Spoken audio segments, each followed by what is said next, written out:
heureuse de vous retrouver dans cette édition du journal sur FM Télévision. Mesdames et messieurs, bonsoir et bienvenue. Tout de suite, le journal. Rétrospective, mesdames et messieurs.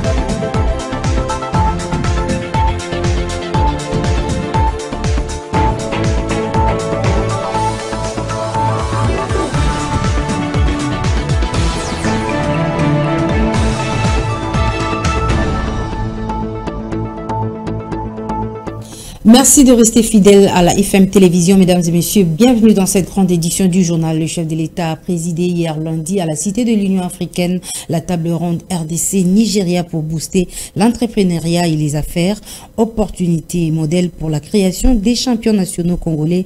Tel est le thème développé au cours de ces forums qui a connu la participation de plusieurs hommes d'affaires et a pour parrain l'ancien président nigérien Olusegun Obasanjo. Nous y reviendrons avec détails dans notre prochaine édition. La situation préoccupante dans l'est de la RDC sera au centre d'une réunion des chefs des armées des pays membres des États d'Afrique de l'Est. En prélude de cette rencontre, le chef de l'État burundais a eu un entretien téléphonique avec ses homologues des pays membres dans le but d'harmoniser les vues afin de savoir les voies et moyens pour gérer la crise qui prévaut dans l'est de la République démocratique du Congo. L'Ouganda est-il aussi impliqué dans la guerre que le Rwanda inflige à la RDC à travers le M23? Des informations allant dans ce sens se font de plus en plus entendre. Cette question a été posée au porte-parole du gouvernement le lundi au cours du briefing presse hebdomadaire. Des faits qui sont en train d'être retracés, a répondu Patrick Mouyaya. Suivez. Il y a évidemment au sein de l'armée les renseignements militaires qui travaillent au quotidien pour arriver à déceler tous ceux qui sont traîtres et tout. Il y a évidemment lorsqu'il y a des situations, par exemple la chute, comme vous aviez dit, des localités, il y a des responsabilités qui doivent être établies et il y a dans la chaîne du travail qui s'est fait au niveau de l'armée, on situera les responsabilités. Vous avez vu les images qui ont circulé, des choses qui ont été dites. Il existe un auditorat et des services judiciaires au sein de l'armée qui pourront, le moment venu, établir les responsabilités qui ont justifié cette situation. Alors, vous avez parlé de l'armée ougandaise. Ce qu'il faut savoir, d'abord, c'est que nous sommes en train d'opérer avec l'Ouganda de manière claire à Béni contre les terroristes des ADF. Nous avons évidemment entendu des informations dans ce sens, disant qu'il y a eu une implication, qu'il y aurait eu implication de l'armée ougandaise dans les événements qui se sont passés. C'est des faits qui sont en train d'être retracés et les moments venus, dès que les détails seront prêts, nous pourrons vous donner la position du gouvernement quant à ça. Agression rwandaise en RDC, l'Union sacrée de la nation fait bloc derrière le chef de l'État et condamne une fois de plus la guerre que Kigali inflige à Kinshasa à travers son appui au M23. Déclaration faite à l'issue d'une réunion tenue à Kinshasa par les membres de cette famille politique du chef de l'État. Bernard Kayumba a lu la déclaration au nom du groupe.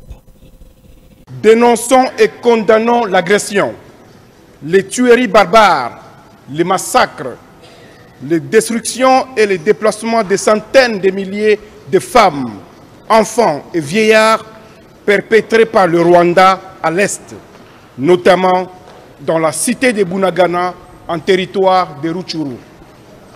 Aujourd'hui, plus que jamais, nous prenons conscience de l'extrême gravité du désastre humanitaire qui sévit en République démocratique du Congo, notre pays. Face à cette tragédie humaine qui endeuille notre pays, nous ne pouvons garder silence. Nous appelons toutes les Congolaises et tous les Congolais à l'unisson, à la mobilisation générale pour défendre l'intégrité du territoire et la souveraineté de notre pays. Ces institutions légalement établies et notre peuple meurtri en danger d'extermination. La persistance des atrocités que fait subir le Rwanda et ses complices à nos populations est intolérable. Aussi, en appelons-nous au patriotisme de chaque Congolaise et Congolais pour les combattre par tous les moyens et soutenir les efforts du président de la République, chef de l'État, commandant suprême des forces armées et de la police nationale, son Excellence Félix Antoine Tshisekedi Tshilombo, et le gouvernement de la République afin que la paix et la sécurité soit rétablie dans cette partie du territoire de notre pays. Vincent Karega a plié ses bagages. Le diplomate rwandais a quitté Kinshasa hier lundi après réception de la lettre lui remise par le vice-premier ministre et ministre des Affaires étrangères lui notifiant son expulsion. Il est parti par Congo-Brazzaville en raison de la suspension du trafic aérien RDC-Rwanda. Patrick Ngou. Des images qui ont fait le tour des réseaux sociaux ont montré le diplomate rwandais dans un canot rapide sur le fleuve Congo en destination de Brazzaville, capitale de la République du Congo. Quelque peu avant de s'en aller, Vincent Karega a fait un post sur son compte Twitter. Il s'agit d'une photo souvenir avec son ancienne équipe en tant qu'ambassadeur en RDC.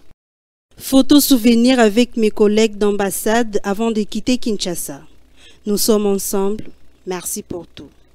Dans un communiqué officiel signé ce lundi, le vice-premier ministre en charge des Affaires étrangères a demandé également au nouvel ambassadeur congolais accrédité au Rwanda de ne pas encore présenter ses lettres de créance aux autorités de Kigali. De son côté, le chargé d'affaires ad intérim de la RDC au Rwanda a été rappelé en consultation à Kinshasa.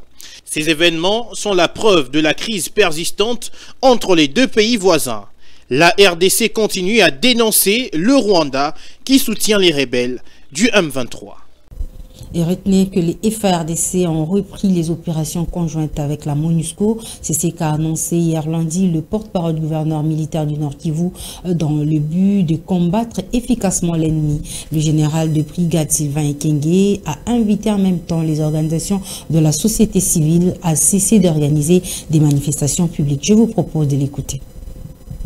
Convaincu que c'est dans l'unité que nous devons faire face à l'agression dont notre pays est victime, le gouverneur de province demande à la population d'éviter des conflits intercommunautaires inutiles qui ne profiteront qu'à l'ennemi. En plus, il invite la société civile et les mouvements citoyens de s'abstenir d'organiser des manifestations populaires susceptibles de favoriser l'infiltration de l'ennemi. Aussi, les forces de défense et de sécurité sont-elles dans l'obligation de travailler avec leurs partenaires habituels pour sécuriser les populations et apporter l'assistance humanitaire aux déplacés de guerre. C'est dans ces contextes que les opérations militaires et des patrouilles conjointes seront organisées avec la MONUSCO pour atteindre cet objectif. Une fois encore, le gouverneur militaire de la province du Nord Kivu demande à la population d'éviter de se constituer en obstacle aux actions mises en place pour défendre l'intégrité menacée de notre territoire et assurer la protection des populations et de leurs biens. Toujours au sujet de la situation sécuritaire dans l'est de la RDC, précisément dans le Nord Kivu, la province voisine du Sud Kivu a été représentée par quelques chefs coutumiers qui ont franchi les perrons du bureau du ministre national de la Défense et anciens combattants pour lui faire part de leurs préoccupations à ces sujets. Ania Kolé. Représentés par Lemwami Kabaré, ces délégations de chefs coutumiers du Sud Kivu veulent des assurances du patron de la défense sur le rétablissement de la sécurité dans l'est du pays. Pour Gilbert Kabanda, il faut mobiliser de jeunes de leur région à intégrer massivement le rang des FARDC. Des campagnes de sensibilisation pour renforcer ou rajeunir nos forces armées et de police. Le ministre a pris acte et il a décidé d'instruire les commissions qui seront déployées très prochainement sur le terrain afin qu'elles veillent à ce que les chefs coutumiers soient impliqués dans cette sensibilisation par l'enrôlement des jeunes. Et de manière incidentielle, nous lui avons aussi posé la question sur la loi de programmation militaire. Il nous a sommairement expliqué en quoi consistait cette vision. D'ailleurs, il doit aller la défendre au niveau de l'Assemblée nationale. Dans la foulée, le ministre Kabanda a pour le coup salué l'initiative heureuse des chefs coutumiers du Sud Kivu d'avoir participé à un atelier organisé à l'initiative de la MONUSCO. La Commission électorale nationale indépendante s'active à respecter tous les aspects du processus électoral. Le questeur adjoint de cette institution d'appui à la démocratie a réceptionné un lot important des cartes d'électeurs destinées à la formation du personnel opérationnel commis à la révision du fichier électoral. Reportage. Présente à l'aéroport international de Njili, le questeur adjoint de la Commission électorale nationale indépendante, Mme Sylvie Berembano, a réceptionné un lot important des cartes d'électeurs, près de 1688 000 pièces, accompagnées de films et de plastifications. Ces cartes seront utilisées durant la formation du personnel opérationnel commis à l'opération d'identification et d'enrôlement des électeurs. Conformément à la feuille de route publiée par la CENI en date du 3 février 2022, où la centrale électorale avait annoncé les préparatifs de l'opération de révision du fichier électoral. La CENI a entamé une des phases décisives du processus électoral. Présentement, elle planifie l'étape d'identification et d'enrôlement des électeurs qui devront intervenir en décembre 2022. Rappelons que le 19 décembre dernier, la Commission électorale nationale indépendante est entrée en possession de l'échantillon des kits qui a servi au test grandeur nature et un mois plus tard, la CENI a reçu de son partenaire Miru System un lot plus important des kits pour l'enrôlement des électeurs faisant suite à sa commande. Aucune couche de la population ne restera à l'écart des préparatifs des consultations électorales prévues en 2023. Tel est l'objectif poursuivi par la centrale électorale. C'est dans cette optique que le vice-président de cette institution a conscientisé quelques organisations des personnes vivant avec handicap et autres personnes vulnérables. La séance s'est déroulée au Collège Bogoto. Encore une fois, suivez ce reportage. Ce cadre de concertation CENI, genre, inclusion et élection a connu la participation des diverses organisations, notamment les personnes vivant avec handicap, le peuple autochtone, les associations féminines, des jeunes avec l'accompagnement des partenaires d'appui au processus électoral tels que l'ONU Femmes, l'IFES, l'IRI et le PNID. Le vice-président de la centrale électorale qui a conduit la séance a fixé l'assistance sur le ferme engagement de la CENI d'inclure toutes les parties prenantes au processus en cours. Cela dans le but qu'aucune couche de la population ne reste à l'écart des préparatifs des consultations électorales prévues en 2023.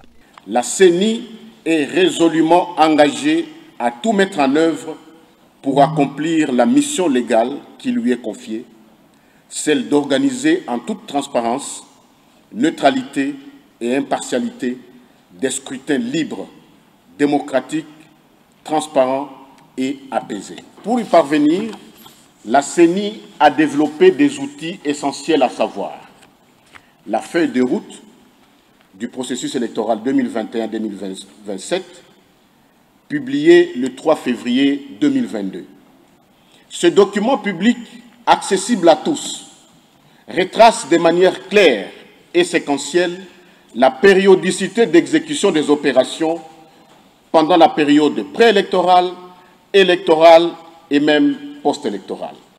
Après l'intervention du vice-président de la CENI, s'en est suivi d'autres interventions des membres de la centrale électorale qui, à leur tour, ont invité les participants à faire preuve d'une attention soutenue pendant ces assises. Ces derniers ont martelé que la CENI favorise l'implication du genre et l'inclusivité dans toutes les étapes du processus électoral en cours. Rappelons que ce cadre de concertation a été également consacré aux travaux marqués par 3 exposés sur différentes thématiques, notamment la présentation des outils sur la promotion genre et inclusion de la CENI faite par Mme Joséphine Ngaloula. La cartographie électorale, les opérations et les innovations contenues dans la loi électorale étaient également à l'ordre du jour. Rendons-nous à présent à la Chambre basse du Parlement pour parler de la loi de finances qui a été adoptée à l'unanimité ce mardi 1er novembre par les élus du peuple. Après les différentes préoccupations soulevées par la représentation nationale, le projet de loi des finances a été envoyé à la commission ECOFIN de l'Assemblée nationale qui va traiter à fond cette question pendant 15 jours pour finaliser les travaux. On note une augmentation de 32,6% par rapport au budget précédent.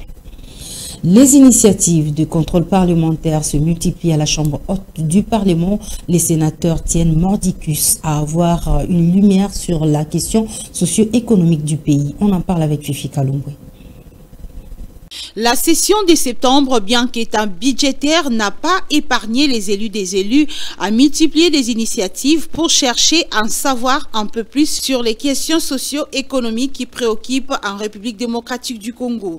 C'est dans cette optique que le sénateur Denis Kambaï a déposé au bureau du Sénat cette initiative de contrôle parlementaire, dont une interpellation adressée au ministre des Ressources hydrauliques et 2 questions écrites au vice-premier ministre, ministre de l'Intérieur et au ministre de la Défense, ainsi que 3 questions orales avec débat adressées respectivement au ministre de l'Agriculture, à celui des Infrastructures et celui en charge des sports. S'agissant du ministre des Ressources hydrauliques, l'honorable Denis Kambaï Chibumbu lui a reproché de n'avoir pas amorcé les travaux de construction du barrage de Katende pour l'électrification du Grand Kassai.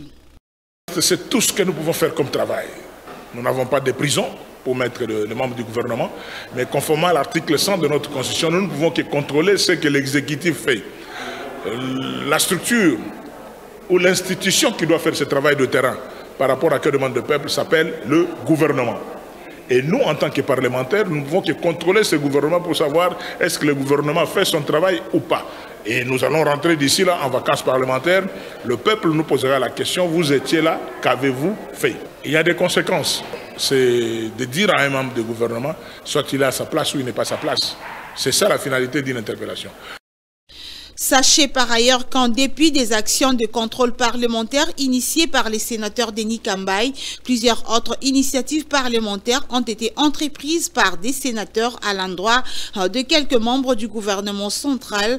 Elles visent entre autres le ministre du portefeuille au sujet de la relance de l'AMIBA et le ministre d'État en charge de l'entrepreneuriat, petites et moyennes entreprises, concernant l'opérationnalisation du fonds de garantie de l'entrepreneuriat au Congo.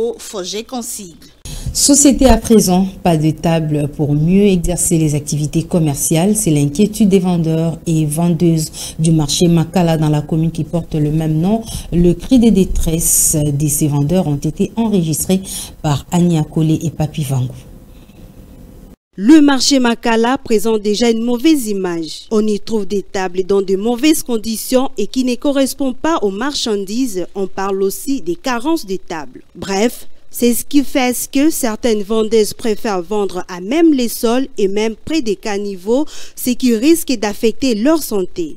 Nous préférons vendre hors du marché. Premièrement, à l'intérieur du marché, les propriétés des tables sont là mais invisibles. Si tu oses étaler tes marchandises, c'est quand tu verras les propriétés.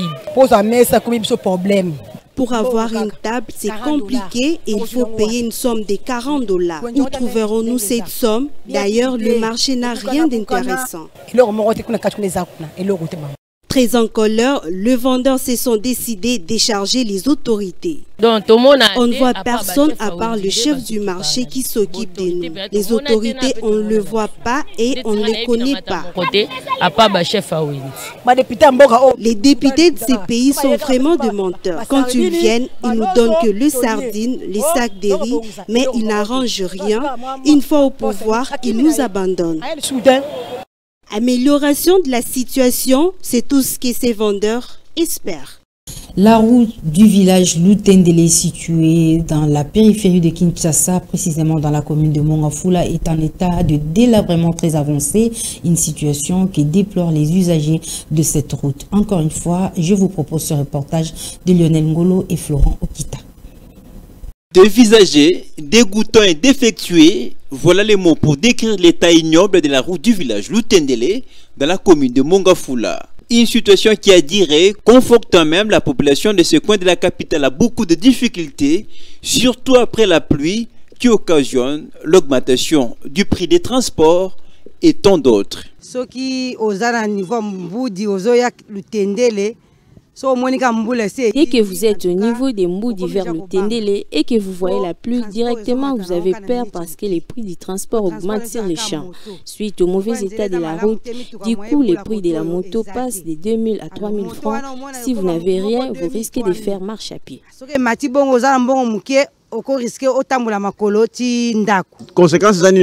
La conséquence est que les motos tombent souvent en panne. Et puis ils sont tentés d'augmenter le prix de la course parce qu'ils souffrent énormément. Malgré cette souffrance, les Kinois de Lutendele gardent espoir. La route, par exemple, on a vécu ici il y a longtemps, on ne fait que promettre. Il paraîtrait qu'on a déjà mis un pancarte là-bas qu'on a commencé la route. Du reste, nous continuons à espérer et à voir ce qui est en train d'être réalisé lentement et sûrement. Quoi dire de plus face à cette situation? Les habitants du village Lutendele comptent sur l'État, à l'instar de ce monsieur qui profite de l'occasion pour adresser un message au gouvernement. J'ai toujours suivi, il y a beaucoup qui ont déjà donné des messages. Les autorités savent ce qu'ils sont en train de faire. Ils n'ont qu'à voir. Il ne faudra pas qu'ils puissent se borner ou encore penser limitativement à la grande cité, à la grande ville, nous aussi. Ils puissent tourner les regards à nous et c'est presque ça ce que je peux dire. Je ne leur demande pas beaucoup. Tout l'espoir d'un peuple repose désormais sur les autorités compétentes afin de trouver des solutions immédiates. Mesdames et messieurs, c'est par cette note que nous bouclons complètement cette édition du journal. Merci de l'avoir suivi. Restez fidèles à nos programmes. Excellente suite de programmes.